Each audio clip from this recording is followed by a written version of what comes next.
Hi again everybody, Boyd here with you and welcome back. Well, this is episode 11 of our Polar Lights 1/350 scale Enterprise refit build series here on the TrekWorks channel. And you can see we're making some really good progress now. Things are moving along really nice. We left off last one talking about we're going to start working on the shuttle bay here, and I'll show you guys what I've been doing and explain it here a little bit for you. You can see we're starting to come together pretty nice on it. I've got a lot of my detail installed and a lot of my paint work done. And I've got that nice stripe laid down on the floor, and I wanted to talk to you guys about that a little bit. If you guys remember on my last refit that I built about a year ago, I made my own masks for that. Well, I want to say you can do that a lot easier now. My good friend Jerry at HDA Model Works has got these available on his website. I'll put that on the screen for you. He's got that mask all ready to go, and so you just lay it down on there. I'll explain basically how this works, guys. You start off with your bare plastic, which is white on this model, so you get a really easy ability to pass light through it.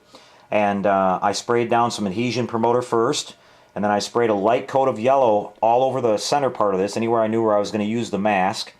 Then I applied the mask down on there, and then I sprayed the dark gray color that we have here over top of that, so that acts as a light blocker on the rest of the floor section here. After that was all good and dry, I peeled up my mask, and you can see we exposed that yellow stripe there. We used the little decal from the kit supply decal that says stand clear in the middle, and I'll show you how this looks again, guys. This is a really nice effect. You can see that when we hold this up to the light here, that we get a beautiful backlit floor, which turns out really sweet. I really like that, and add some nice detail to the model. We'll have some LED strips that are located underneath of this in the model that'll light that up. But you can see we've been working in the rest of the detail here, putting the decals in and our railings and everything. It's pretty straightforward, guys. If you follow the Paragraphics instructions, you just remove the parts from the sprue and then get them all cleaned up and deburred, and then apply your primer. I prefer to use some Tamiya metal primer for the brass parts, and then spray them the color that you want and then just put them on. I used canopy glue to glue all these on so they hold nice and well. I found that canopy glue bonds these brass parts and holds them in place a lot better than CA glue does. CA glue tends to be really brittle, and it just they just literally can fall right off. But the canopy glue holds really nice. It takes a little bit longer to dry, but it works well. You can see there towards the front we've got our couple of crewmen in there. I've got Scotty in his engineering suit, and I've got Captain Will Decker there. They're back here surveying the shuttle bay, I guess. I might put a couple of more figures in here and tidy this up. I've glued this all together now, and I'm going to be going around the edges here along the bottom and the top. Once that's glued down, with some black light blocking material, probably just some tester's enamel like I mentioned before that I like to use. Just lightly brush that on there, and that'll stop any light leaks from coming around the assembly seams. Here on the roof of the shuttle bay, you can see we painted this, and we've got a couple of SMDs here located on the top, right over the holes that go directly down into the turbo lift tubes here. You can see I've got those painted. And the same thing on the bottom side here, guys. I've got a couple of SMDs there. So the turbo lift tubes will be lit up, and it puts just the right amount of light in there. They're not like too bright or anything. They look really nice, and I'm really happy with that. So that makes some nice lighting in there. I'm going to mock this whole thing up here in a second and stick it inside the model and show you how it's looking lighted. Here you can see we have our arboretum. And again, some more nice detail on there thanks to Jerry at HDA Model Works. You can see the nice decals that we have on the side walls that go over the photo etch parts, which I think is really nice. There's no way I could paint that on there that well. We've got a nice little view screen there in the middle. We've got our door area, and if you look closely at these, there's actually forced perspective hallways going all the way down on both sides here, which is really cool. And then we just, of course, got rid of the kind of Super Mario Brothers looking cone shaped things in there that were supposed to be trees, I guess, and cut those all out of there with a hobby knife and then smooth them out. And then I used some HO scale trees that I have. I just cut the limbs off of those, and then you know, because they have to be pretty short. HO scale would obviously be way too big, but I cut those down, shortened them, glued those in place, and used some of our fake grass here. It's really easy to do, guys. I just anywhere that I wanted grass, I just brushed on some canopy glue, and this grass is like a powder, just kind of a green powder, and I just sprinkled it on there and then tipped it upside down, and wherever I had glue the stuff sticked, and wherever I didn't, it fell off. And then just kind of went around the edges and, you know, I cleaned it up a little bit with my hobby knife and We did our water there and everything, and we added some rocks and things like that. Of course, I'm sure on the real ship there wouldn't be really real rocks in there, because if they ever had a problem, that'd be kind of scary. But they're fake rocks, and it gives a little bit of a park-like appearance, I think. Adds a little bit to it. So we're just about done with that. I'll probably put a couple of figures in there as well that you'll be able to see through the arboretum windows. And things are looking really good here, guys. Now I want to talk about something that I mentioned on the last video that a couple of you asked about. Getting this shuttle bay in here, I was able to get it in by kind of, working it around and squeezing it and going back and forth, but I decided it's a whole lot easier to do it just by removing this brace peg that runs up here in the front. And I just cut that off, and I saved it. When I get everything installed, I'll just epoxy that back on, and when I get ready to glue my top back down on here, so now I can literally take the shuttle bay. I'll have to install the arboretum first, but once that's in there, I can literally take my shuttle bay and slide it in there and slide it all the way to the back just fine without any issues.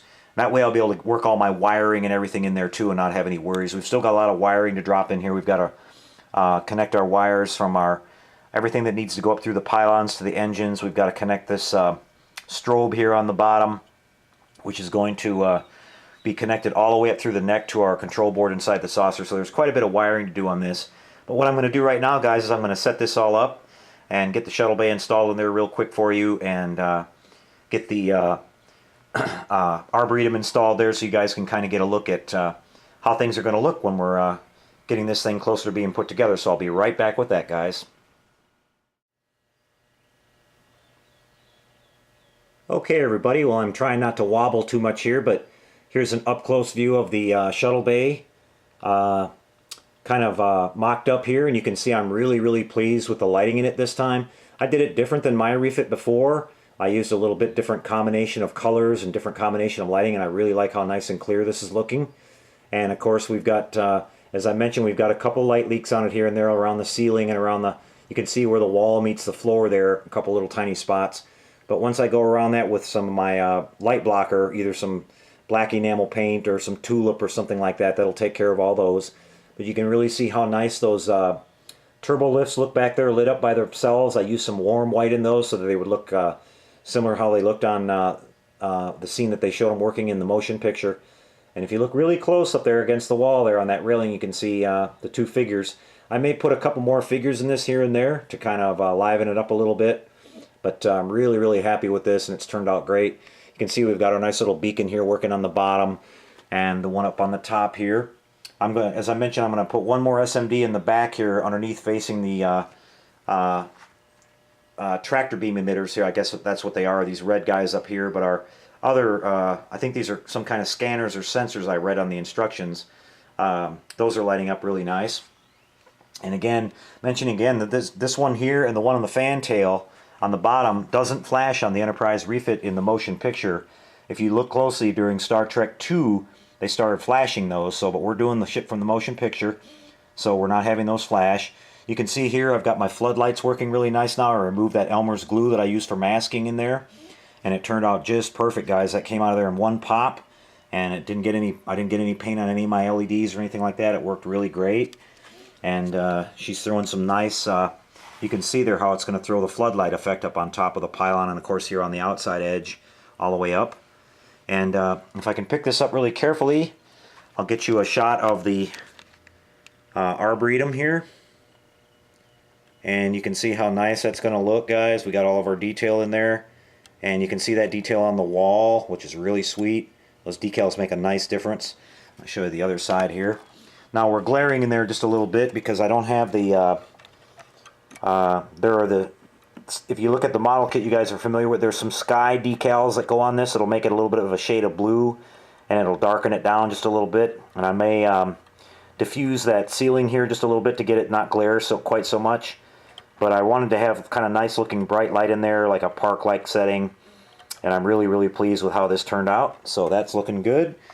And things are moving along really well, guys. So that's going to be a wrap for this one. I just wanted to take you through and get you caught up on some of the basics. And a lot of this stuff I've kind of already shown before. So just kind of, it's all this work we've done here is pretty straightforward, guys. I don't want to take you through the whole tedious thing. You guys have seen 100 arboretums put together and 100 shuttle bays and things like that. But what we're going to do in the next video, guys, which will be part 12, we'll be back and we'll be doing some step-by-step construction on this when we get into the nitty-gritty of installing our pylons and running our wiring down through here and getting everything all tidied up, getting our front section glued on here. We're going to glue this bracing piece back in here once everything's all installed, all of our wiring is in place, and I do my last checks for light leaks and making sure all my lighting is working the way I want it to.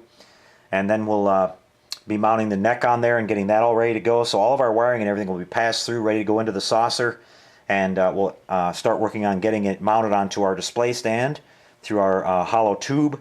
And once we get to that point, guys, things are going to really start going fast on this. Once you get the secondary hull on this model pretty much, finished up and sealed up with the pylons on it, and the seam work done here, and these things start moving along really fast on this. The rest of the assembly will be pretty quick, and then we're going to be going on to the major part of this model, guys, which is going to be the really intricate Aztec interference paintwork we're going to be doing on this, the iridescent colors. So that's going to be really fun, and we're going to really take our time with that and show you that whole process step by step. So I hope you guys will enjoy it. All right, that's a wrap for this one, everybody. I'm having a great time working on this model. Thanks so much for tuning in. Thanks for the response you guys have had to our channel sponsors here. They really appreciate your business, as so do I. Again, mentioning they're a great group of people that have really been helping out the modeling community, and I'm really pleased to have them associated with the channel here.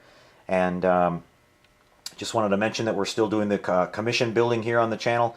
We're about 4 or 5 months out on our builds here, guys, but if you're not in too big of a hurry, you can contact me and we can talk about getting you a couple more models built. I've got one coming in here from a customer very soon that you guys will find interesting that I'll show you here in just a little while. So we'll save that all up for later on, guys. So take care out there, have fun with your models, and like always, happy modeling, everyone.